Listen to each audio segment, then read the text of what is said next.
An increasingly common problem in Pakistan is acid attacks on women. The attackers are often husbands or rejected. They use chemicals such as sulfuric acid to destroy women's faces. The violence stems from a deep-rooted attitude of male superiority in Pakistani society. And now, in the coronavirus pandemic, cases are on the rise. NHK World Saeed Mudabbir Rizv covers efforts to help victims. This is the eastern Pakistani city of Lahore. There is a shelter in the central part of the city for women who have suffered at the hands of husbands or other men. A local civic group is providing mental health care for such women in cooperation with psychiatrists. The 26-year-old woman was attacked in June by her husband. They were both staying home because of the coronavirus. One day, they got into a quarrel. My mind went blank when he threw acid on me. I want to forget everything. The perpetrators of acid attacks use chemicals such as sulfuric acid. Their victims suffer deep physical scars and emotional damage. They often become reluctant to meet people and have difficulty returning to society. The number of acid attack cases is said to be increasing this year.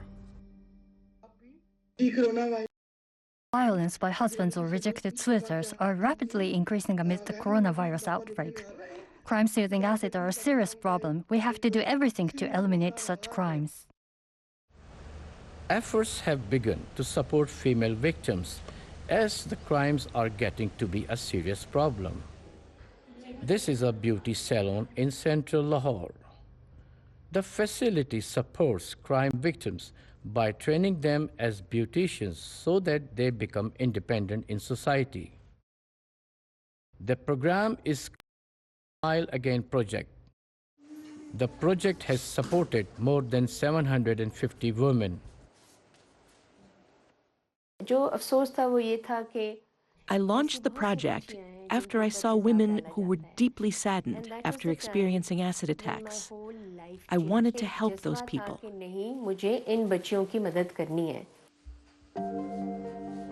The 24-year-old Margaret Hira is participating in the program.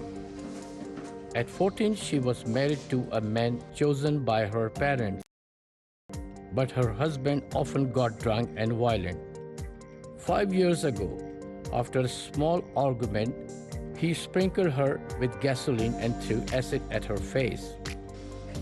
Hira said she was so shocked from the incident that she was unable to go outside. I kept staying at home and spent days under anxiety.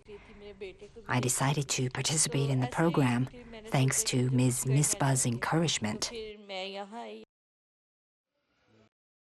She was divorced and is now living with her 7-year-old son and her father. The father is doing daily jobs and his income is not stable. It's difficult to pay medical expenses for her son who suffers from asthma. Hira says she wanted to become a beautician as soon as possible to support her family. Taking care of my family is important. My son is everything to me. She goes to work at a beauty salon every morning. She learned everything she knows about hairdressing and makeup from senior staff members. I couldn't use my hands properly at first, but gradually I could do it. I'm now doing well with some customers who like my way.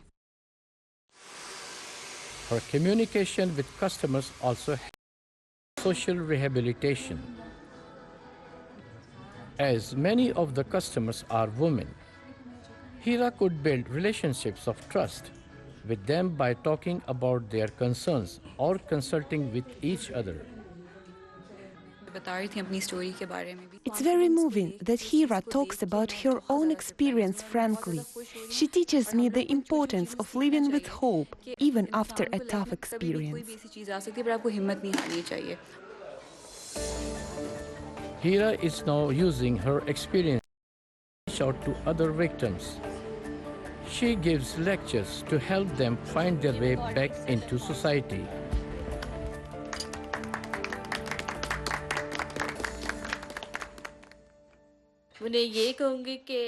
I want to tell the victims not to keep staying home. If you have the courage to go into society, your life will change, opening a new way for you. We're joined now by NHK Islamabad Bureau Chief Yamaka Michitaka. Why are so many women being attacked with sulfuric acid?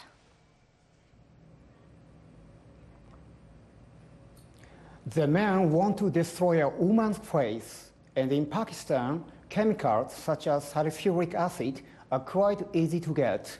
That's behind so much of the acid-related violence. Sulfuric acid and hydrochloric acid are often used in people's daily lives as agrochemicals, household cleaners, and for other purposes. You can get the chemical at $1 per liter. Government approval is required to deal in those items, but some retailers sell them without permission. There are calls for stricter sales regulations. And is the coronavirus pandemic making it difficult to support victims of acid attacks? Yes, it's making the situation worse. In urban areas, social rehabilitation of victims has been going somewhat smoothly. In rural, women are not so welcome to participate in society. And now the pandemic has brought restrictions on going out in certain places. It's become harder for victims to access support centers and beauty schools provided by NGOs and civic groups. So for them, finding a job and becoming independent has become a greater challenge. What kind of measures is the Pakistani government taking to deal with the problem?